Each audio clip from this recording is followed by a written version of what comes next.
পরিকল্পনা করেছিলাম।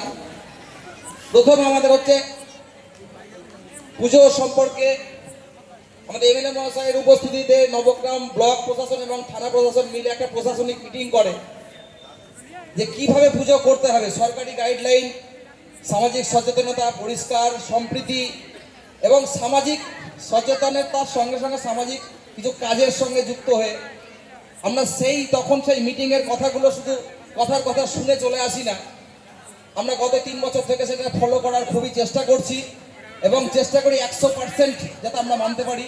এবং অনুমোদনের জন্য যে কাগজগুলি দরকার হয় সেইগুলি আমরা পুরোপুরি কোনো প্রক্সি না দিয়ে, কোনো ডুপ্লিকেট কাগজ না দিয়ে, অরিজিনাল সমস্ত পেপার দিয়ে সেটা আমরা অনুমোদনের জন্য অ্যাপ্লিকেশান করি। এবং সেই পথে চলতে চলতে আজকে 3 বছর থেকে চেষ্টা করতে করতে এই বছর আমরা থানা প্রশাসনের বিবেচনা এবং কয়েকদিন আগে দশমীর দিনে, দুর্গাপূজার দশমীর দিনে আমরা ব্লক প্রশাসনের বিবেচনায় আমরা পরিবেশ বান্ধব পুজো হিসাবে 1 নম্বর হয়েছি। এবং পুজোর ষষ্ঠীর দিনে আমাদের বিধায়ক সাহেবের হাত দিয়ে আমরা হাই নিউজ বলে একটা নিউজ চ্যানেল, সেই চ্যানেলের মাধ্যমে আমরা নবগ্রাম ব্লকের মধ্যে প্রথম পুজো বলে আমরা বিবেচিত হয়েছি। তো আজকে আমরা অতিরিক্ত আনন্দিত। সাফল্যটা আমরা 3-4টি জায়গা থেকে আমরা সাফল্য অর্জন করেছি এবং সরকারি বিধায়ক সাহেব আমাদের খুব সুন্দরভাবে পরামর্শ দেয়, আমরা সেগুলো মেনে চলি।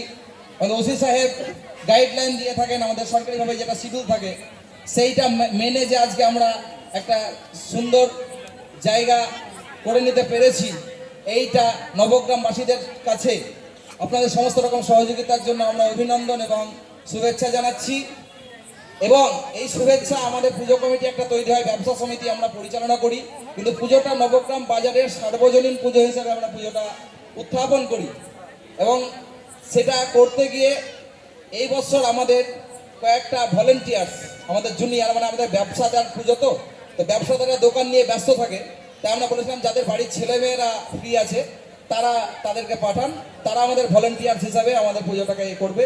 তারা সুন্দরভাবে প্রতিদিন 10 দিন 15 দিন আগে থেকে রাত্রি 12টা 1টা 2টো পর্যন্ত খেটে প্যান্ডেল সাজানো থেকে শুরু করে সমস্ত থিম তৈরি করে আজকে আমরা একটা পুরস্কার পাওয়ার জায়গায় আমরা এসেছি। তার জন্য আমরা ভলেন্টিয়ার্সকেও ধন্যবাদ জানাই।